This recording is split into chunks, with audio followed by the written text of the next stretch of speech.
Hi guys! Welcome to Ate She Vlog. So for today's video guys, andito tayo. Magme-merienda tayo ng kasaba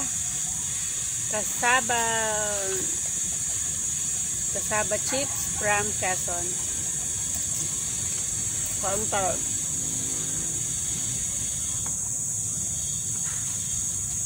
Mukbang tayo ng kasaba chips.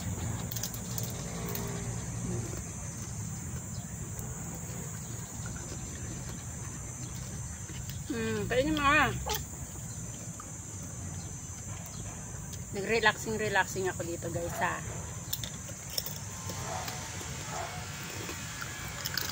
Palabas kasi minsan lang makalabas ng wala na akong gagawin sa loob. Pahinga. Nagawa na ako ng yelo. Nakagawa na ako ng nakalinas na ako, nakapunas na ako, nakapag-akit na ako ng damit sa taas. Nakakain na ako sa mag-snack tayo. Tapos pahinga tayo dito sa puno ng mangga guys. Ayan o. Mainit kasi.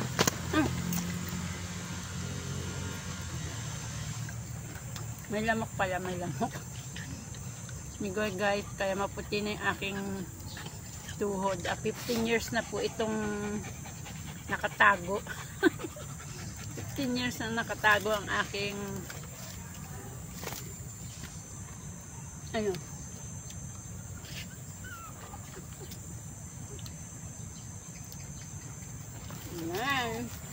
Dito tayo sa puno ng mangga. Dito din yung kulong. Dito rin nakatali yung mga aso ko.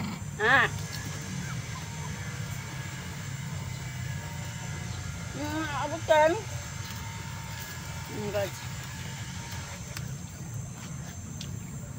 Taba kasi. Kuyakoy muna tayo dito guys.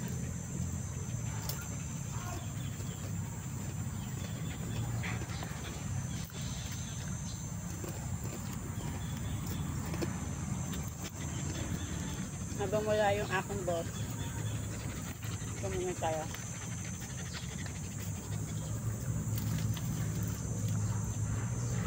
Kain tayo guys.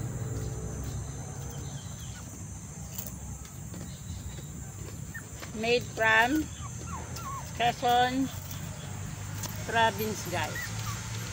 Sarap.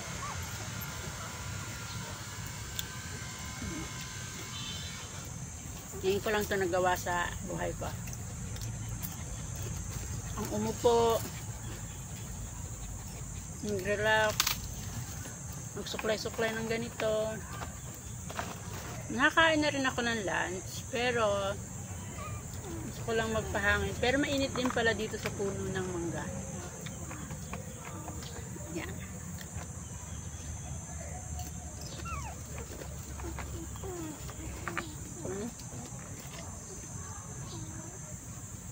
Ito nga guys yung aso ko.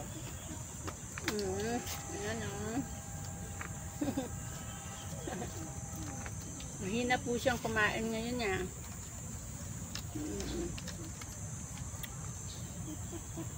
Tayong kasaba chips.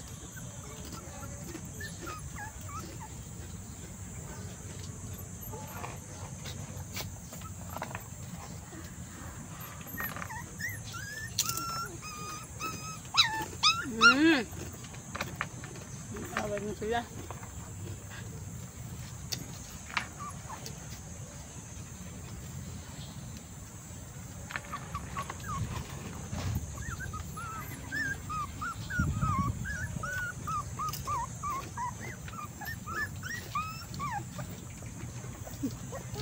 Sobrang init guys.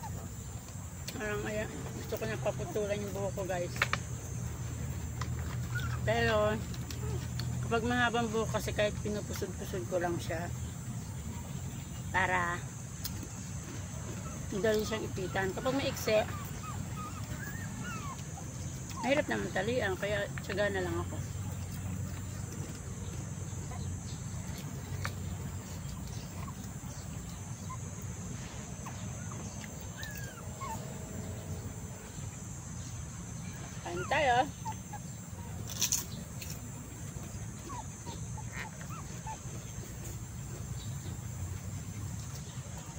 Pagkatapos ko nito guys, magwawalis ulit ako.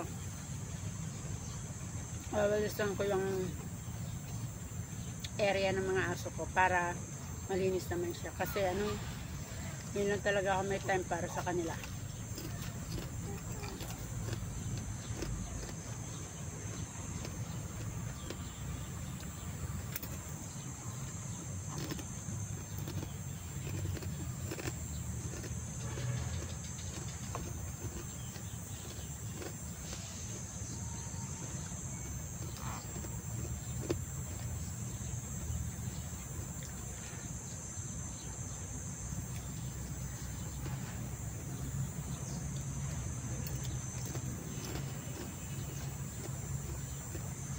Ayan guys, tatapusin ko na ang aking video.